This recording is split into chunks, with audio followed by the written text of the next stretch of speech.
407 years ago, our fathers brought forth on this continent a new nation, conceived in liberty and dedicated to the proposition that all men are created equal.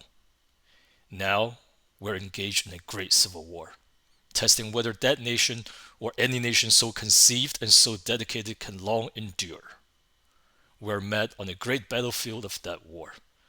We have come to dedicate a portion of that field as a final resting place for those who here gave their lives that that nation might live. It is altogether fitting and proper that we should do this. But in a larger sense, we cannot dedicate, we cannot consecrate, we cannot hallow this ground. The brave men, living and dead, who struggled here have consecrated it, far above our poor power to add or detract.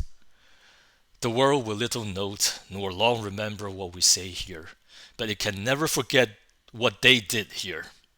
It is for us, the living, rather, to be dedicated here to the unfinished work which they who fought here have thus far so nobly advanced.